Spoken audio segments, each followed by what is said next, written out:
This is something you guys have been requesting the hell out of for a long time. It took a lot of time, but I finally found 3 stories that take place during school lockdowns.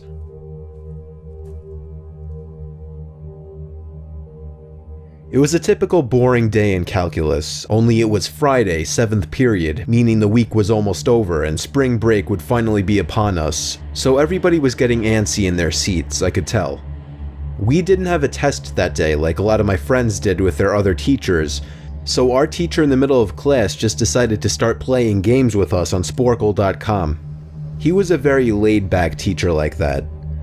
As we were doing some brand logo quiz on Sporcle, I remember the exact moment it happened. Right after my friend answered a question, I remember the exact answer too, Adidas. The dean's voice came through the loudspeaker.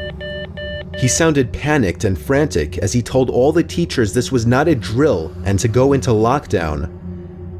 I actually got the chills and I got goosebumps on my arms as our usually laid-back teacher too seemed panicked as he ran to turn off the lights and ushered us to the back corner of the room. We all sat in silence for about 2 minutes, and then the usual buzzing that came from a panel in the back of the room ceased, indicating that the school must have cut all the power. We all looked at each other, realizing this must be serious. A few more minutes of waiting later, we heard a man screaming at the top of his lungs coming down the hallway. 2 girls in the class actually started crying, which made all of us even more scared. As the screaming got closer to the classroom, the lunatic-sounding man started banging on the lockers while screaming, "I'll kill all of you." It was at that moment that I started to fear for my life. My teacher shushed us as we all looked at each other to see our peers' reactions. The banging then moved from the lockers to our classroom door, and that's when one of the crying girls screamed no. The banging on the door only grew worse as the man started screaming, "Open up." 2 of the girls in the class were crying out loud now. It felt like an eternity that man was pounding at the door, but eventually he finally continued down the hallway, screaming like a mentally insane person until we could not hear him anymore.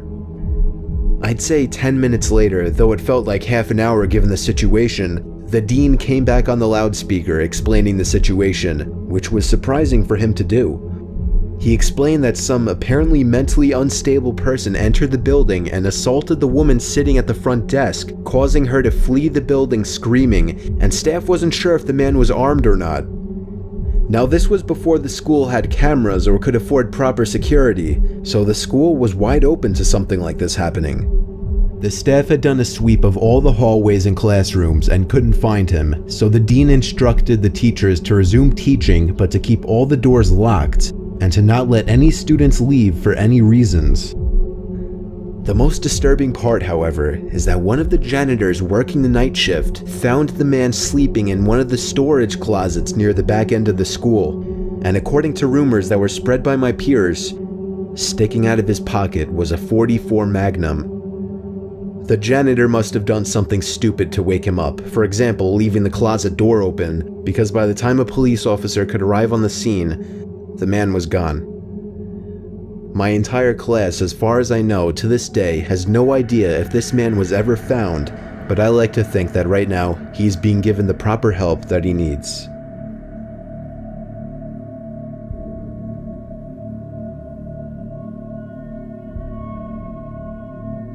My school has 2 lunch periods. First lunch period is for all 6th graders and some 7th graders. The second lunch period is for the other half of the 7th graders and all 8th graders. The lockdown happened in the beginning of October. The day the lockdown occurred, it was overcast and rainy. During the first lunch period, I heard 4 loud booms.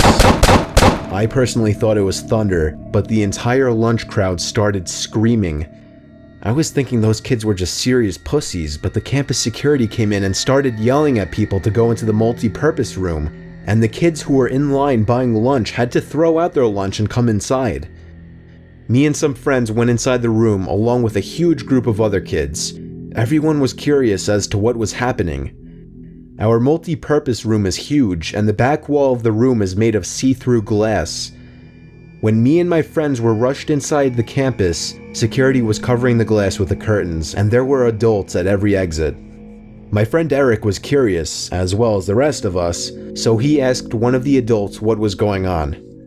When he came back, he said, "You know how right in front of TMS there's those houses?" I replied, "Yeah." "There's this mentally disabled, crazy man that barricaded himself in front of his house, and he's threatening to commit suicide and kill the cops if he's evicted. He was walking around outside of school watching kids in a weird way," Eric told us. It turned out the man was also a registered sex offender, making matters worse. We were stuck in the multi-purpose room for a whole hour, taking up 2 periods. After the whole thing was settled, we were escorted to our classrooms one by one.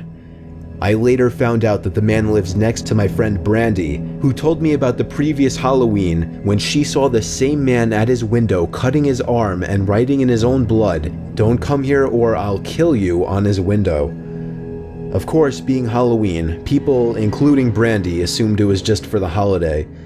But after this horrific incident, we knew this man was mental, and we're glad he never got near us.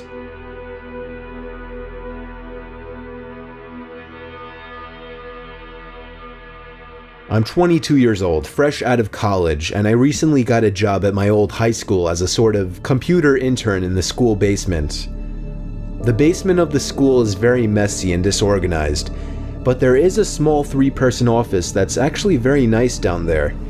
It has 3 nice big desks, 2 mini fridges, a flat screen TV mounted on the wall, and oh so satisfying air conditioning, a luxury the students and teachers cannot enjoy in the school. And of course all the school servers and other computery stuff. I got the job because 3 of my old computer teachers flat out adored me. I could actually consider them as real friends, not just teacher figures, so they all helped tremendously in landing me this job. It's been great, until something that happened a few weeks ago. My 2 co-workers that shared the office with me, Dave and Gary, weren't in the office at the time. They were upstairs working on papers or whatever.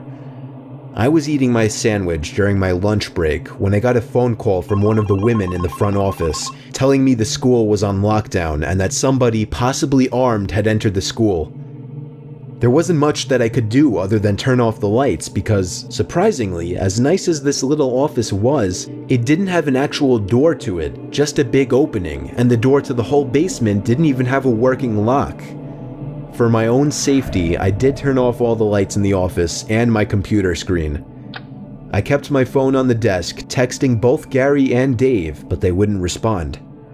I sat down there in the dark playing games on my phone for like 20 minutes, waiting for the call from up front to tell me to resume working. I had no idea what was happening. I couldn't hear what was going on upstairs from down here, but I was not allowed to make any calls until I was informed that the lockdown was over. Then the noisy basement door opened. As the creaking echoed across the basement and into my office, I sat up from my seat, wondering if I should call out Gary or Dave. I was eager to get some info from them.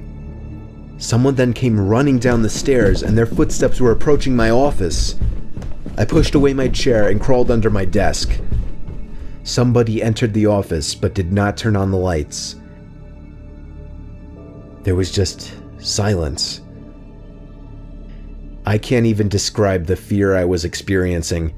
I felt like if I made one sudden noise, I'd be a dead man. Suddenly, my phone dinged as I got a text message. I felt my entire world shrivel up and die at that one moment as I clenched my teeth in fear. Footsteps suddenly moved closer to me until I finally dove out from under the desk in capitulation, begging whoever it was not to kill me. And just then, someone grabbed my arm and pulled me up. It was some guy in a red plaid button-up, jeans, and a reddish-black cap. He told me, "It's okay, I'm just down here hiding with you." "What's going on up there?" I whispered to him. He kind of ignored my question and asked me if there's an exit down here. I told him, "Yeah, around that way." Before he could do anything else, I asked him, "Who are you?" There was a brief moment of silence. Before he started explaining he was coming in to pick up his son, when a teacher told him to hide. After his explanation, I checked my phone and saw the text I received was from Dave. It said, "Dude, this is fucking crazy. Some guy with a gun shot Mr. Buckley. He's wearing a red shirt and a hat. Whatever you do, don't come upstairs." I was about to reread that text out loud to the man until I realized. I looked up and felt my stomach sink. The man seemed to catch on to my suspicious stare. Panicking, all I could think to do was to run for the upstairs. A gunshot echoed through the basement and I could hear the bullet ricochet off something metal in the darkness. But thank God the bullet missed me and I made it upstairs. Fortunately, police were waiting at all exits, including the basement exit, and caught the man the second he opened the door. More good news, our teacher Mr. Buckley survived the gunshot. It was later determined that the man and Mr. Buckley had some beef for whatever reason, but that was never revealed. All we know is that Mr. Buckley couldn't have done anything that would have warranted this kind of reaction. And I know that the sound of that gunshot will forever echo in my mind.